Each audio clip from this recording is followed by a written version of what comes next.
Hey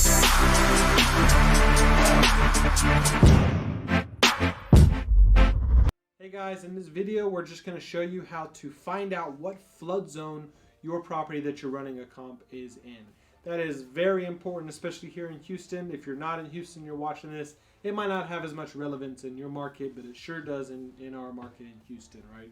We've had a lot of floods. Everyone's very familiar with Harvey in 2017. So we have a flood map here. Basically tells you how elevated the property is and where that sits, right? There is different variables. We would go and get an elevation certificate to basically figure out exactly how high our property sits. But this is just what zone they sit in, right? So if you are comparing a property that's in flood zone X, which is out of the special flood hazard area, to a property in an AE flood zone, then there's a lot of variables which are really going to affect the value, okay? So why would a buyer go and buy a property that's in a heavier flood zone than they would one that's not in the flood zone, right? They're obviously going to pay more for the property that sits out of that. Another huge factor to consider is if you're buying a rental property and it's in a flood zone, your insurance is going to be a lot higher. So when you're calculating your cash flow numbers and how well that property is going to perform, you got to consider the insurance as one of your costs, right? We cover that in the PITI. Your insurance is going to be a big killer of your cash flow if you're in a high flood zone and then you realize that you got to pay $4,000 or $5,000 a year to keep that property insured, and maybe the lender is requiring you to get that flood insurance, right?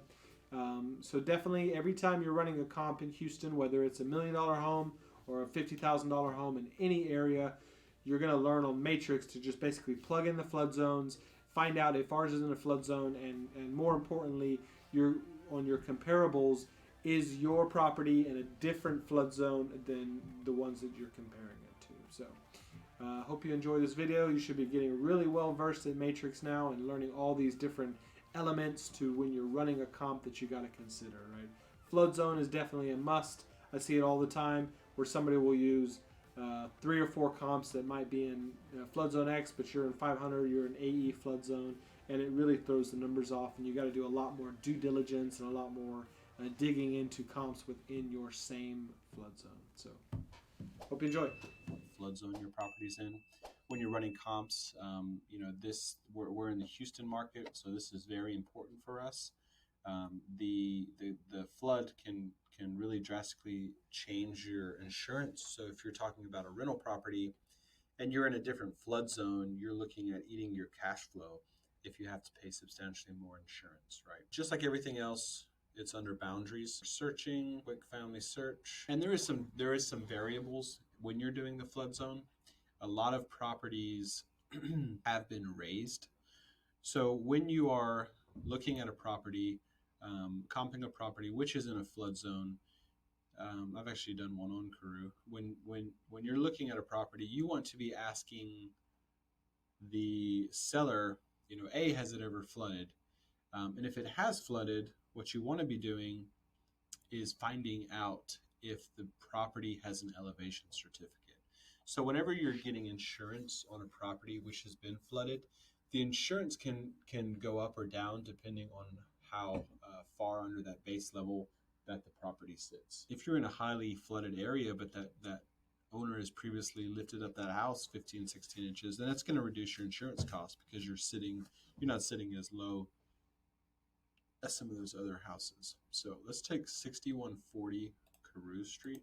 Here's our subdivision, Robindale. Something I've learned over time too, when you're looking at the tax roll, if the property, we're kind of getting past this now, but if the Harvey was in 2017, if the property drastically reduced their taxable value within that year, it's a good indication that it flooded. The reason is because the appraisal district went out to all the flooded houses and they really reduced the value. It kind of helped the homeowners when they had to pay less taxes, the ones who were trying to put their houses back together. And obviously, it has been flooded and gutted and it's unusable, then it's worth less. So it only makes sense to be paying less taxes. It only makes sense that the value is less. So if you're looking at your tax rolls for the last few years, have a look and see if there's been a drastic change. This one has been changed from 172 to 153, but it's not, it's not a drastic dip. Okay, so sits on a slab. So I'm going to go here. I'm going to look. I'm just going to clear this out just because we've been running some comps. Always use your clear button. I'm going to choose all these to see what kind of stuff I can find. You're just kind of looking to see what's active in here. So 6140 Karoo. Got 48 matches. It's going to give me a good indication. Now I'm here, right? So when I'm running my comps, I'm really trying to use my comps just in the same flood zone. Go into layers. I'm going to go to flood zones. Just like I thought, this property that we're comping is in a 100-year floodway.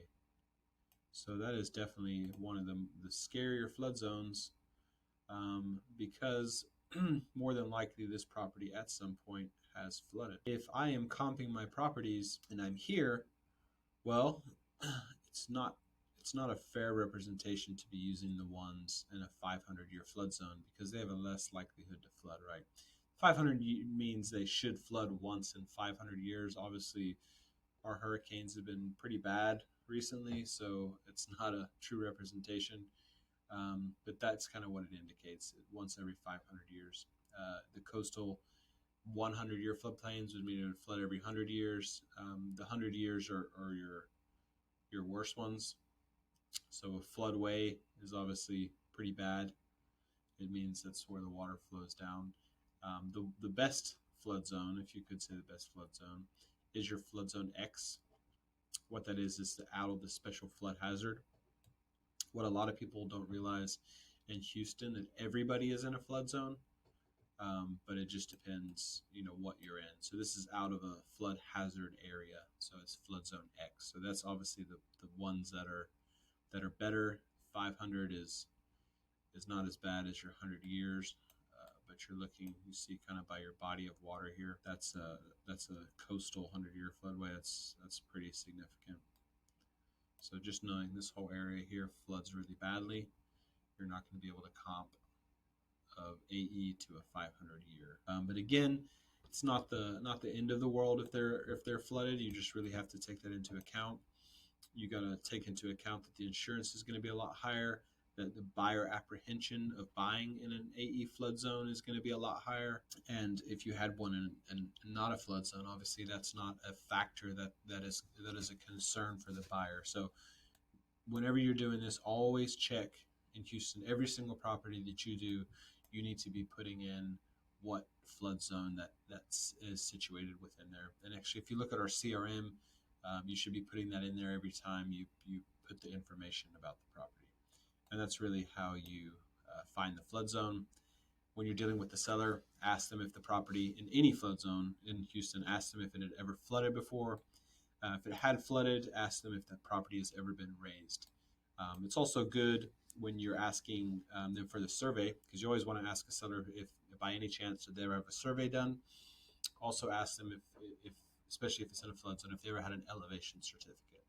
So the purpose of the elevation certificate is to say how elevated that property is above the baseline. And a lot of these properties, which you really have to be careful about, if they had flooded and they're gutted, there's certain restrictions and rules that you're only allowed to invest a certain amount of money into that property before you would have to raise it, right? So what the city's trying to do is to stop multiple repeat floods where homeowners keep getting burned over and over and again, and insurance companies have to keep paying out.